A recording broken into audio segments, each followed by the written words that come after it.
Hello बच्चों, today we are going to discuss our mathematics worksheet number 33 and date is 18 September 2020 and the topic is experimental probability. In our last class we have learned about the formula of probability and the meaning of probability. So what is the formula for probability? P of E, it means probability of any event is equal to number of trials in which the event happened and divided by the total number of trials. It means total number of possibilities, or this one is numerator in which we get the favorable number of outcomes. So we can write it as favorable number of outcomes divide by total number of outcomes. It means अगर कोई हम event हो रहा है, कोई घटना हो रही है, हम क्या डाइस थ्रो कर रहे हैं या कोई हम बॉल निकाल रहे हैं, तो वहाँ पर हमारे टोटल नंबर ऑफ आउटकम्स क्या हैं, क्या क्या पॉसिबिलिटीज़ हो सकती हैं और हमारे लिए फेवरेबल क्या है या अकॉर्डिंग टू क्वेश्चन डिज़ायरेबल क्या है, वो इवेंट्स कितने हैं वो हमें चेक करने होते हैं. तो आज हम डिस्कस कर रहे हैं questions related to experimental probability. So let us see the first example, example 1.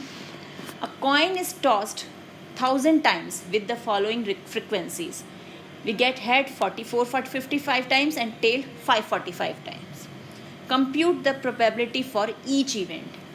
It means we have to calculate the probability for getting a head and also the probability of getting a tail. अब हम जो हमारा coin है उसको कितनी बार toss कर रहे हैं, 1000 टाइम्स, यानी हम 1000 टाइम्स उस इवेंट को ऑब्जर्व कर रहे हैं. तो it means total number of trial is 1000, यानी हमने 1000 टाइम्स ट्राई किया कि क्या रिजल्ट आता है. तो नंबर ऑफ टोटल ट्रायल्स क्या हो जाएगा, it is 1000 and we have to calculate the probability for head and tail. So we get 455 times tail. So probability of E, if we denote E for the, मतलब हम क्या कर रहे हैं, हम for getting a head we denote that event with E. So we get probability of E is 455, that is desirable outcome, divide by total outcome that is 1000 and अब simplify किया, decimal में convert कर रहे हैं तो we get 0.455. Similarly the probability of the event of getting a tail. Now number of tails 545 and total number of trials is 1000. So we get P of F. अब हम यहाँ पर जो हमारी इवेंट है टेल मिलने का, उस इवेंट को हम F से डिनोट कर रहे हैं. तो P of F is 545 by 1000, that is 0.545. और मेन चीज़ कि अगर हम इन दोनों प्रोबेबिलिटीज़ को ऐड कर देंगे ना, यानी प्रोबेबिलिटी है सेम इवेंट के लिए, इवेंट क्या है हमारा, we are tossing a coin. So if we add these probability we get the total as 1. Now example 2. A die is thrown 1000 times with the frequencies for the outcomes 1, 2, 3, 4 and 6 as given in the table below. अब dice को हम 1000 time throw कर रहे हैं, try कर रहे हैं ये चेक करने के लिए कि हमारे 1, 2, 3, 4, 5, 6 जो है वो कितनी बार आते हैं. सो आउटकम्स ये हमें दिए हुए हैं और फ्रिक्वेंसी, हर डिजिट के लिए हमें फ्रिक्वेंसी दी हुई है. Find the probability of getting each outcome. यहाँ भी हमें सारे डिजिट्स के लिए, सभी नंबर्स के लिए प्रोबेबिलिटी कैलकुलेट करनी है. So total number of trial is 1000. So again now we use E1, E2, E3, E4, E5, E6 for probability of 1, 2, 3, 4, 5, 6. So probability of E1 is frequency of outcome of 1 and total number of trials. 1 आ रहा है हमारा 179 times, that is 179 upon 1000, 0.179. 2 के लिए 150 upon 1000, 0.15. 3 157 है तो 157 by 1000, 0.157. 4 149 times उसकी outcome है हमारा, तो 149 by 1000, that is 0.149. For 5 it is, what is the value, 175. The frequency of 5 is 175. Upon में 1000 तो प्रोबेबिलिटी होगी 0.175 and for 6 frequency of 6 is 190 so probability of E6 is equal to 190 upon 1000 that is 0.19। और यहाँ भी अगर हम इन जो हमारी 6 प्रोबेबिलिटीज़ हमें मिली हैं इस इवेंट के लिए उन 6 को हम ऐड करेंगे बेटा तो हमें क्या आंसर मिलेगा 1। अब हमारे लिए हैं प्रैक्टिस क्वेश्चंस तो अब इन्हें सॉल्व करते हैं हम।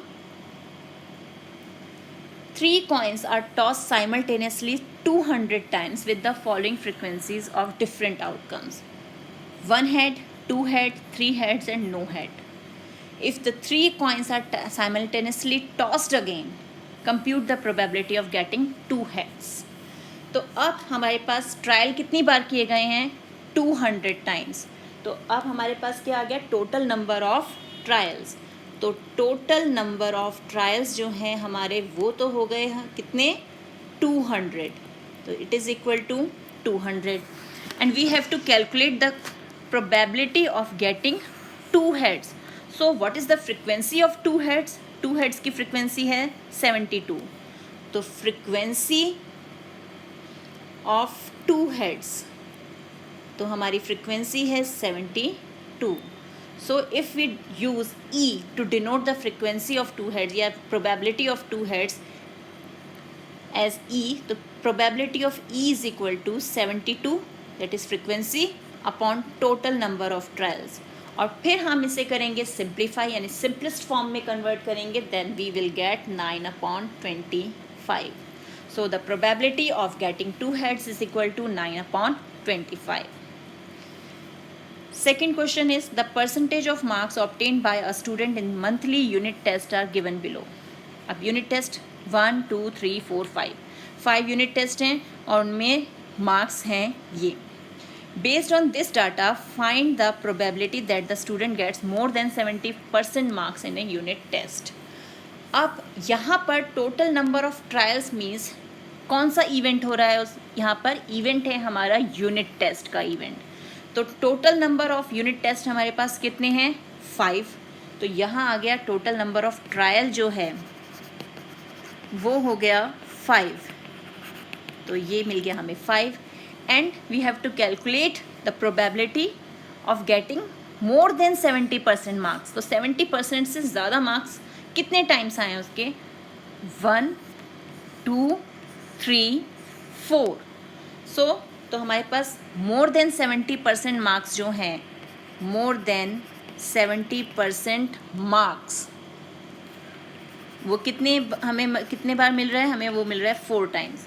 तो अब यहाँ भी प्रोबेबिलिटी में उस इवेंट को हम E से डिनोट करें तो P of E is equal to 4 upon total trials that is 5 4/5 so answer is 4/5। तो अब इससे रिलेटेड क्वेश्चंस को आपको NCERT बुक से प्रैक्टिस करना है ट्राई करना है। बहुत ही इजी कॉन्सेप्ट है और इजी टॉपिक है। मिलते हैं एक और वीडियो में तब तक keep practising and enjoy maths.